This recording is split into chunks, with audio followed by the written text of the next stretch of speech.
पिला माने समस्त को वेलकम। तो आज क्लास रे आमे follow up lessons I like birds poem टीर समस्त कॉम्प्रिहेंशन क्वेश्चन ए वीडियो रे करिबा। तो समस्ते प्रश्न उत्तर करबा पूर्व समस्ते वीडियो को गोटे गोटे लाइक कर दियो। ता सहित पिला माने तुम माने समस्त तुम मानकर विषयर प्रश्न उत्तर वीडियो जदि देखिबा को चाहछ ना ताहले चैनल टी को सब्सक्राइब करके रख एवं वीडियोटी सांग मानकु मध्य शेयर कर। तो सब प्रथमे आमे जो रही अछि यार कॉम्प्रिहेंशन क्वेश्चन टी आमे करिबा।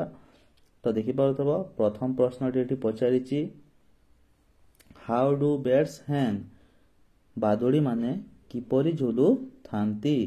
तो यार उत्तर टी होछि पिला माने तुम मानकर बर्ड्स हैंग अपसाइड डाउन। एठी आंसर टी लेखा आइछि बर्ड्स हैंग अपसाइड डाउन। तापरे 2 नंबर प्रश्न तुम मानकर एठी पचारिछि what are birds compare to बादुड़ी माननकु कहा सहित तुलना करा जाइछि। तो यार उत्तर टी होछि तुम मानकर एठी देखि पारुथबो birds are compare to rats बादुड़ी माननकु मूषा मानक सहित तुलना करा जाई अछि। तापरे आगो को जदि देखिबा 3 नंबर प्रश्न पचारिछि एठी तुम मानकर what swing in the wind पवन रे कोन झुली थाए बा दहलु थाए। तो उत्तर टी हेउछि the silk cotton fruit swing in the wind पवन रे सिल्क कॉटन फ्रूट बा सिमिली जो फल थाए ताहा झुलु थाए। तापरे नेक्स्ट प्रश्न पचारिछि why does the poet like to hang like birds upside down कवि काहे कि बादुड़ी मानक परी ऊपर पाख तळकु करी झुलिबाकू भल पांती। तो यार उत्तर टी तुम मानकर अछि the poet like to hang like a birds upside down because it is a nice way to relax and rewind. कारण यह हेउछि गोटे नाइस वे गोटे भल प्रक्रिया जे निजको रिलैक्स ता सहित शांत करिबा पई एवं आराम करिबा पई। तो कि परतबो यार पार्ट बी रे एठी डैश पूरण देइ अछि एवं ए डैश पूरण गुडी को तुम मानकर एठी तळे केउ जगह रे कोन हबो ता संपूर्ण पैराग्राफ टी लेखा हिची तुम माने देखि कि फिल करि परिबो।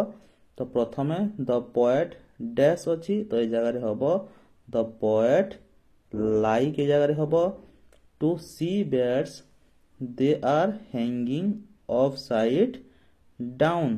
तापरे जो खाली जगह अछि से जगह रे they are hanging upside down।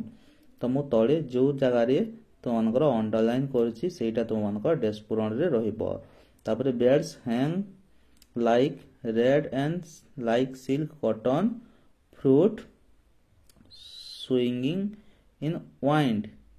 तापरे this is a good way to relax and rewind the poet want to hang upside down like a bed to relax and rewind after the day's work. तो तळे मु जो स्थान मानकर तुम मानकर underline करछि ताहा तुम मानकर ऊपर ए जगह रे डैश पूरण गुडी करे रही जीव। तो एही परि तुम माने लेखि पारिबो। तो यह हूँ तुम मानकर पिला माने जो रही अछि आई लाइक बर्ड्स पोएम टीर समस्त प्रश्न उत्तर।